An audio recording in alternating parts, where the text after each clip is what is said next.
Silicon Valley, de garajes a gigantes.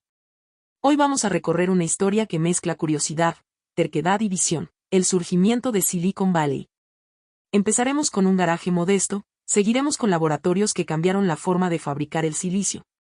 Visitaremos clubes de aficionados que desataron la era del computador personal y llegaremos hasta la ola actual de inteligencia artificial. Este viaje no es una lista de milagros, es una cadena de decisiones, comunidades y fracasos bien aprovechados. El mito del garaje y la semilla universitaria. En Palo Alto, una pequeña casa de estilo artesanal guarda un garaje célebre. Allí, dos ingenieros formados bajo la tutela de Frederick Terman en la Universidad de Stanford, William Hewlett y David Packard, fabricaron su oscilador de audio y sembraron una cultura empresarial que animaba a los graduados a quedarse en la región, crear compañías y colaborar con la universidad. A finales de la década de los 30, aquel espacio se convertiría en símbolo de un futuro distrito tecnológico. Décadas después, la ciudad lo reconocería como el lugar de nacimiento de Silicon Valley y lo inscribiría en registros históricos estatales y nacionales. La idea de que la universidad no era una torre aislada sino un motor para la industria fue reforzada por Terman, quien impulsó un parque de investigación para atraer empresas de alta tecnología a terrenos de Stanford. Ese puente temprano entre academia, gobierno y empresa moldeó la identidad de la región. El silicio encuentra su voz, Shockley, la escisión y Fairchild. A mediados de la década de los 50, el premio Nobel William Shockley abrió su laboratorio de semiconductores en Mountain View. Reclutó a jóvenes doctores brillantes, pero su estilo de gestión autoritario chocó con el equipo. Un grupo de 8 decidió marcharse para fundar otra compañía, Fairchild Semiconductor. Ese episodio, bautizado por el propio Shockley como los 8 traidores, no solo dio origen a Fairchild, inauguró el patrón de empresas hijas que caracteriza al valle. De un tronco salen múltiples ramas que luego se convierten en bosques completos. En Fairchild, Robert Noyce, Jan O'Erny, Gordon Moore y otros pioneros impulsaron el circuito integrado planar, cimentando los procesos que abarataron y masificaron la electrónica. Ese laboratorio se volvió una fábrica de innovaciones, dispositivos de compuerta de silicio, avances en MOS y, con el tiempo, un éxodo de talentos que fundó nuevas firmas. Así, el silicio dejó de ser solo un material y se convirtió en un ecosistema. Fue en esa misma atmósfera que Gordon Moore formuló una observación audaz. El número de componentes por chip crecería de manera exponencial con efectos económicos enormes. Aquella hipótesis, publicada a mediados de la década de los 60, terminaría conocida como la ley de Moore, y funcionó tanto como predicción técnica como relato movilizador para toda la industria. Unos años después, un periodista daría nombre al fenómeno. En un semanario especializado apareció un titular con una etiqueta que hoy es global, Silicon Valley, USA. Con ese gesto editorial se popularizó un término que cristalizó identidad, ambición y geografía. Redes que nacen, ARPANET, Esri y el sueño de conectar máquinas. Mientras se consolidaban los chips, apareció otro frente, las redes. En el Instituto de Investigación de Stanford, Esri, se instaló uno de los 4 primeros nodos de ARPANET. A finales de la década de los 60, se realizó el primer intento de conexión entre la UCLA y Esri. El sistema se cayó tras transmitir 2 letras, pero el símbolo quedó grabado, la red había empezado a hablar. Para comienzos de la década de los 70, ARPANET ya conectaba decenas de computadoras, demostrando que la informática sería, ante todo, un fenómeno interconectado. El club y la chispa del computador personal. En Menlo Park, un grupo de entusiastas se reunía con espíritu abierto para compartir circuitos, ideas y prototipos, el Homebrew Computer Club. Allí, la cultura de aprende, comparte y construye catalizó la revolución del computador personal. Entre anécdotas que ya son leyenda, Steve Wozniak mostró el prototipo que daría origen al Apple, un sistema que invitaba a armarse pieza por pieza. En ese crisol, lo personal dejó de ser una utopía para convertirse en un mercado emergente. Park, la ventana al futuro. En Palo Alto, el centro de investigación de Xerox, Park, alumbró ideas que hoy consideramos obvias: interfaz gráfica, ratón, estaciones de trabajo, impresión láser y la red local Ethernet. Robert Metcalfe describió en un memorando el Ethernet como un medio para conectar múltiples equipos con eficiencia. Aquel trazo conceptual, inspirado en redes previas, se volvió estándar global. A finales de la década de los 70, equipos de Apple visitaron Park. Ver la interfaz gráfica en acción les reafirmó el camino para llevar esa experiencia a un público amplio, primero con Lisa y después con Macintosh. La lección de Park es poderosa: la innovación no solo requiere inventar, también trasladar el invento al mercado. Ese traslado fue uno de los superpoderes que Silicon Valley cultivó como cultura. Capital paciente y calles con nombre propio. Detrás de cada prototipo que se vuelve empresa hay una decisión de financiamiento. En la transición de la década de los 60 a la de los 70, inversionistas como Arthur Rock facilitaron giros cruciales. Ayudó a lanzar Fairchild, apostó por Intel y apoyó a Apple. Con el tiempo, una carretera en Menlo Park concentraría firmas de capital de riesgo y se convertiría en sinónimo de ese oficio, Sand Hill Road. Desde allí, fondos apoyaron a compañías que luego serían parte del léxico cotidiano. Ese tejido financiero no solo aportó dinero, inculcó una lógica: fallar rápido, aprender, pivotear, si es necesario, spin-off para empezar de nuevo sin estigma. Silicon Valley institucionalizó ese permiso cultural.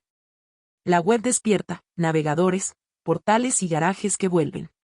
Con la web emergiendo, una dupla improbable, un científico veterano y un joven programador, fundó una empresa para popularizar la navegación, Netscape. Su salida a bolsa encendió la chispa bursátil de la segunda mitad de la década de los 90. Al mismo tiempo, dos estudiantes de Stanford levantaron un directorio web que se transformaría en un portal masivo, Yahoo, y otro par de doctorandos, obsesionados con la relevancia de enlaces, terminaron en un garaje de Menlo Park con una idea llamada Google, apoyada tempranamente por un cheque decisivo.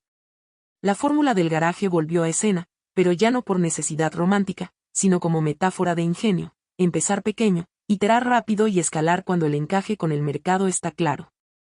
Exuberancia, caída y madurez.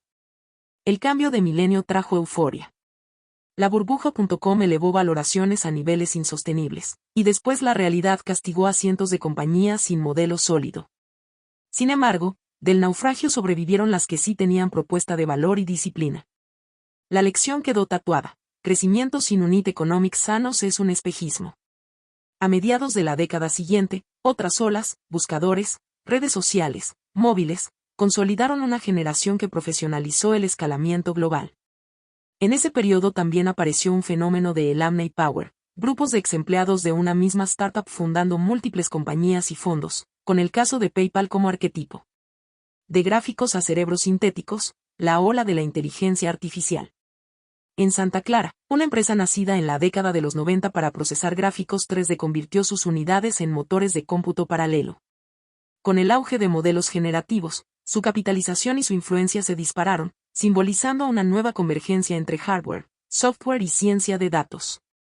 En pocos años, esa firma pasó de habilitar videojuegos a sostener la infraestructura del aprendizaje profundo en centros de datos.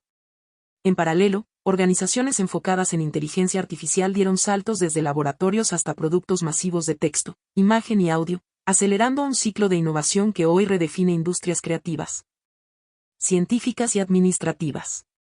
El valle, ya no solo geográfico, sino mental, volvió a su esencia: recombinar conocimientos, capital y talento para empujar límites. ¿Por qué aquí? Claves culturales y prácticas repetibles. Primera clave: proximidad y densidad. La cercanía entre Stanford, Esri, laboratorios privados y empresas generó encuentros serendípicos que después parecieron inevitables. El club de aficionados, el café de moda, el pasillo universitario y la sala de un inversor cumplieron el mismo rol: mezclar gente y problemas. Segunda clave: universidades como plataforma. Stanford no solo graduó talento, diseñó mecanismos, parques de investigación, licencias tecnológicas, mentores con experiencia, que redujeron fricción para emprender. Tercera clave: capital paciente con cintura. La industria de capital de riesgo aprendió a tolerar la incertidumbre de la tecnología de frontera, creando portafolios que conviven con fracasos a cambio de éxitos desproporcionados. Cuarta clave: narrativa compartida. Desde el garaje de Hewlett y Packard hasta el garaje alquilado por los fundadores de Google, el valle acumuló metáforas simples que orientan conducta: construir, iterar, compartir, escalar. Las historias importan porque facilitan decisiones bajo ambigüedad. Hitos, anécdotas y puntos de inflexión. Y el día de el primer intento de login de la UCLA a Esri se cayó a mitad de camino. Aún así, marcó el inicio práctico de la Internet. La fragilidad de ese momento es la mejor prueba de que los comienzos no lucen grandiosos. Y el club que cambió al mundo, en el Homebrew Computer Club, una comunidad sin jerarquías fomentó la apertura de ideas y el aprendizaje colectivo. De allí salieron vocaciones que hoy consideramos inevitables. Ethernet como columna vertebral, la red local diseñada en PARC conectó estaciones de trabajo y printers láser. Con el tiempo, estandarizada, se volvió ubicua en hogares, oficinas e industrias. Una palabra que ordenó la ambición. Cuando el término Silicon Valley apareció impreso, organizó la imaginación colectiva, una región, un material y una promesa. La subasta peculiar. Cuando una gran empresa de búsqueda decidió salir a bolsa con un mecanismo poco convencional, reforzó la idea de que en el valle no solo se experimenta con tecnología, también con reglas del juego financiero. Lecciones aplicables para emprendedores y profesionales. 1. Conviértete en nodo. No esperes a tener el producto perfecto para participar. Comparte prototipos, asiste a foros, enseña y aprende. La red te mejora. 2. Piensa en plataformas. PARC tuvo tecnologías brillantes que otros llevaron al mercado. Pregúntate no solo qué inventas, sino quién lo usará y cómo podrá ampliarse. 3. Honra el proceso. La ley de Moore fue simultáneamente una observación y un objetivo. Ese espíritu de iteración constante sigue vigente en la IA. Sé explícito con tus hipótesis y mide tus ciclos de aprendizaje. 4. Cuida la cultura. De Terman a Homebrew, la cultura de apertura y mentoría fue ventaja competitiva. Diseña rituales y espacios que faciliten el intercambio y la crítica honesta. 5. Gestiona el riesgo con portafolio. La historia de Sandhill Road muestra que el riesgo concentrado es peligroso y el riesgo diversificado es estrategia. Piensa en apuestas múltiples con métricas claras.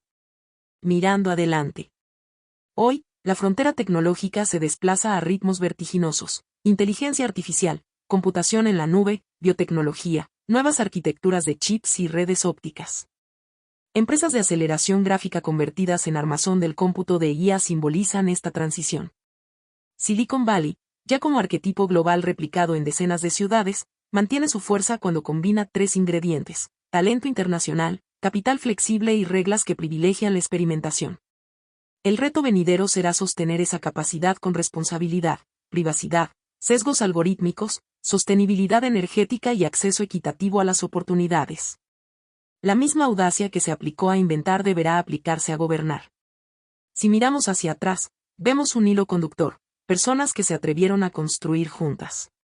Un garaje modesto, un laboratorio exigente, un club de aficionados, una carretera de inversores y una nube de centros de datos son capítulos de la misma historia. Silicon Valley no es un destino, es un verbo: experimentar. Gracias por acompañarme en este recorrido por una de las aventuras humanas más influyentes de nuestro tiempo.